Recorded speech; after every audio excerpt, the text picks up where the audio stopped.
Holiday season is right around the corner, and the U6 is going to be on everybody's radar that wants a really big TV for a little bit of money. I mean, just look at some of these specs that they're offering up to 1,000 nits, up to 600 zones of local dimming, 144 hertz with AI motion smoothing and high view AI engine processing with AI picture, AI sound, AI scenario, AI energy. And they're just going in by talking about built-in subwoofers, QLED color, a total HDR experience, packaging Dolby Vision IQ, HDR10 Plus, HDR10, HLG. I mean, they're laying it on thick, right down to saying that you can go from 55 all the way up to 100 inches. I mean, they are not holding back. So what we're going to do in this video is talk about some of the practicalities behind that, and if it is as practical as what they say it is, and just go from there. Now, I want to try to bring this back to reality a bit just for you guys that maybe get lost in the marketing. Because, I mean, come on. When you see 55 all the way up to 100 inches, that's exciting. But in the same breath that that's exciting, there are things that it will not be able to do. For starters, when it says up to 1,000 nits of brightness, what it's saying is from the lowest size all the way to the max of 100 inches, you can get up to 600 zones.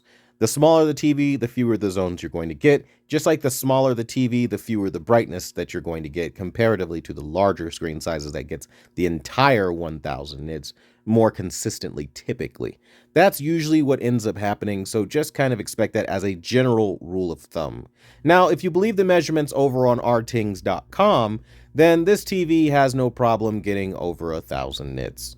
That's just what it has in SDR, but in HDR it struggles. So take that with a grain of salt and I guess either run your own measurements or, look around for some more tech spec type things for those people who value that kind of thing.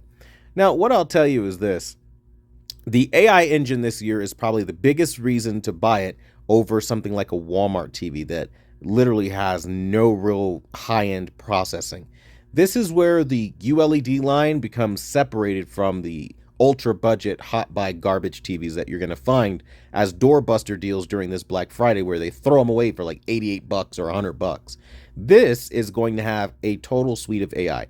As I've said, AI sound, AI picture, AI scenario, AI energy, but the real superstar that I found in this is the AI super resolution feature that will be in there along with the AI contrast. That's a part of the AI picture suite. And those two things give crystal clear image quality with beautiful depth of field that is just impossible for a TV without it to compete anywhere near the realm of what it provides. And that's something that I think is a massive value alone, given the price range and how many sizes you can go up or down depending on your preference. Now, one thing I would say to maybe curve your expectations a little bit towards is the 144 hertz thing. You're going to need a really high-end PC or at least a mid-range one to be able to pull off 144 hertz in the first place. But another thing to keep in mind is it only has 2 ports of HDMI 2.1, so if you need more, you're kind of in the same boat as Sony users.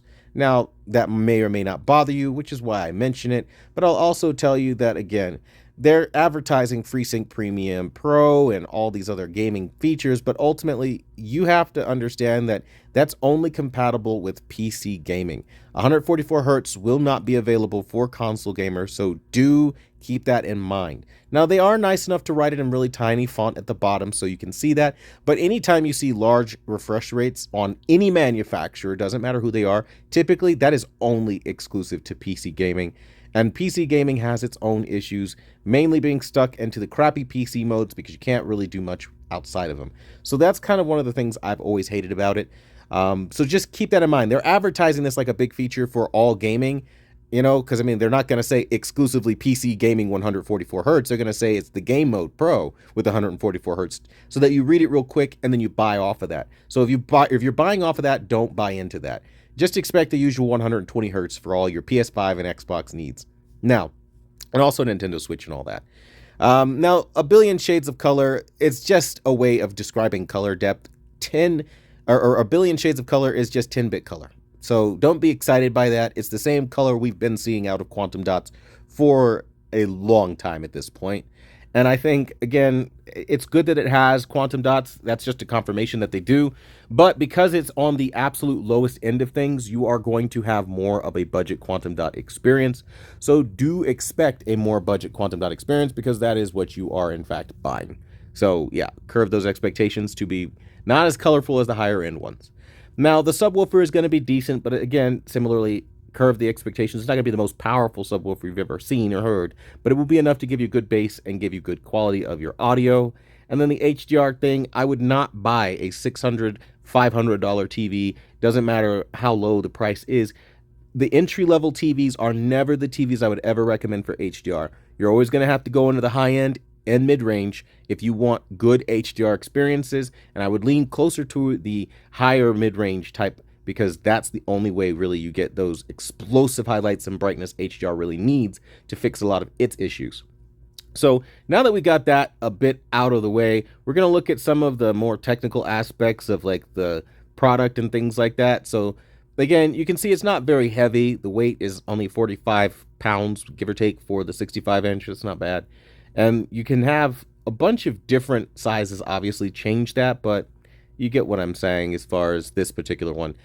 I'm not a fan of the Fire TV platform. Some people like it. I'll leave that up to you to decide if it works for you.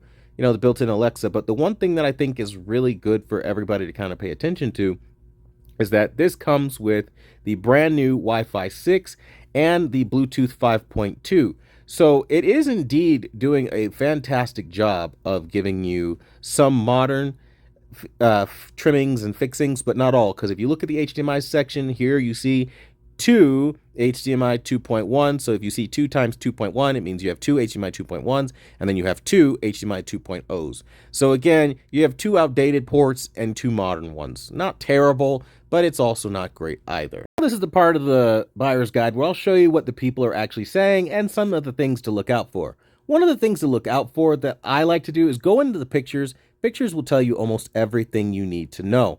For starters, when you go into the reviews and you look at the screen, you can see it's pretty glossy and it's a reflection monster, basically. I mean, look at that. You've got so many reflections, and I think that's absolutely ridiculous. It's not going to handle any kind of reflections well. I could see it's a mirror.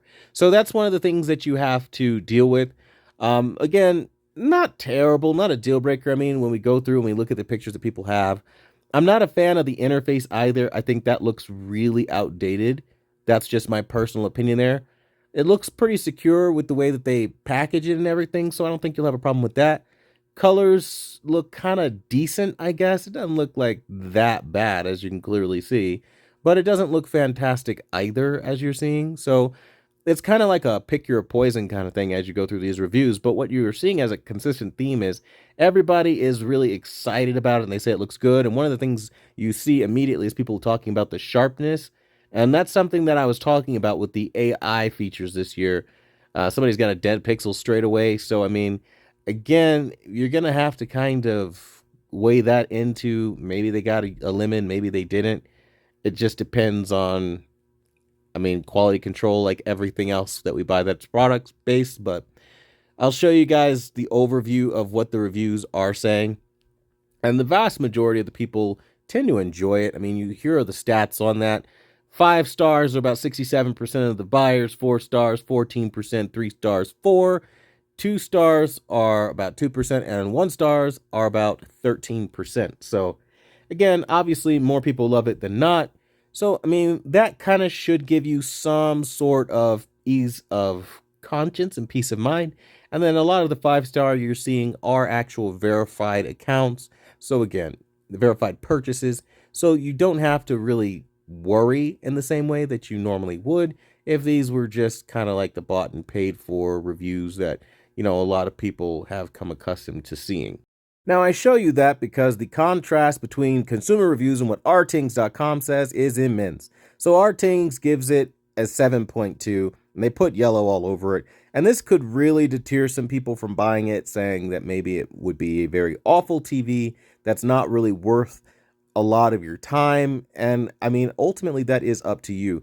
The specs on rtings.com that I kind of look at, I look at their HDR brightness, which this isn't even hitting 1,000 nits. At the highest point, it's 800. Not great at all, but it does hit over 1,000 nits in SDR, and I only really watch SDR, so that's where this wouldn't be a deal breaker for me. The contrast ratio natively is a little over 5,000 to 1, which is good, So things should be pretty black, but the fact that it's not giving you any real extras and you have 86,000 to 1, not even 100,000 to 1, is a bit on the weaker side for black levels.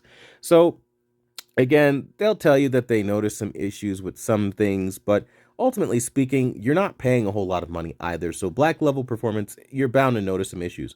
I do always find it interesting when I see their uniformity test though, and I see that this is black on the standard deviation, but then when you look at the native standard deviation, it's always cloudy because they turn off local dimming. But if with local dimming it still looks this good, your black levels will be at least this good. I don't see any real glowing or haloing or clouding that's going to destroy anything, so I don't really see it as that much of an issue, and I think most people will probably be happy with it.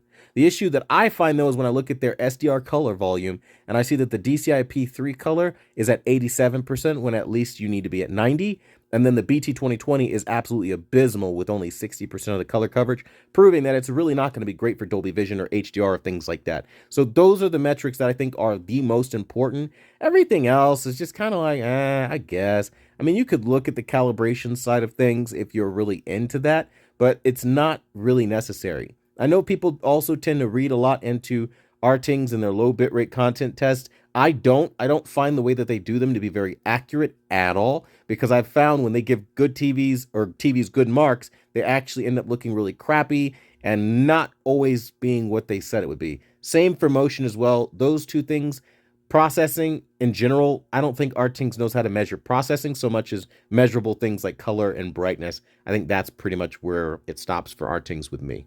But again, putting it into perspective, the industry purists are out of touch with average consumers because, as you can clearly see, 4.7 average on Best Buy, 95% would recommend it to a friend. So those are really high ratios, and you can clearly see, I mean, literally, a lot of people are very satisfied with it. And if you actually click on the reviews and look at the pictures, you can see a lot of what they're saying and why they're excited about it and things of that nature. So again, even though the professional reviewers might not always see eye to eye with the consumers, ultimately the consumers are the ones that have to live with the products, and professional reviewers don't always know what's best either way. But you are seeing how the screen at the very least is a bit of a mirror. I know I certainly am seeing that. And so just factor that in. If you want something with better anti-glare, then you might have to spend a bit more money.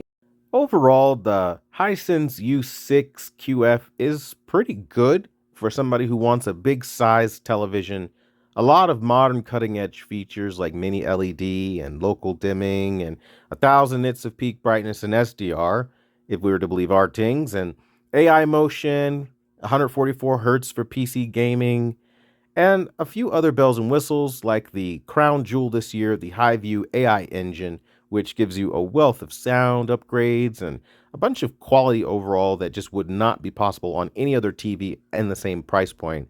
I think this is where you'd want to spend the most of your time focusing, is on Hisense's AI achievements and their new subwoofer and their cheaper TVs.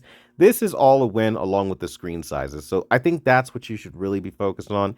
But expect color to be really weak, anti-glare to be a factor, and it's not going to have the most inky black levels you've ever seen, but it'll be a significant step up from something else within this exact same price range and excel it by a pretty big margin from everything, again, that we all know about televisions and have seen. But let me know what you guys thought about this buyer's guide. I think this is a solid buy for somebody who's on a budget but wants a lot of screen size. I think it just makes the most sense for somebody who, again, doesn't really want to pay as much as the step-up model, the Hisense U6QF, and just, again, wants a bigger screen for less money. That's really what I would recommend this for. Otherwise, you're almost immediately better going the extra mile for the Hisense U6QF because it is literally better in every conceivable way for literally not a whole lot of money extra. It's literally only $100 more, and I think if you could swing the extra $100, just do that. But let me know what you guys think about this in the comments down below, and as always, I want to thank you guys for watching the #1 brand in honesty, and until the next video, I'll see you guys later.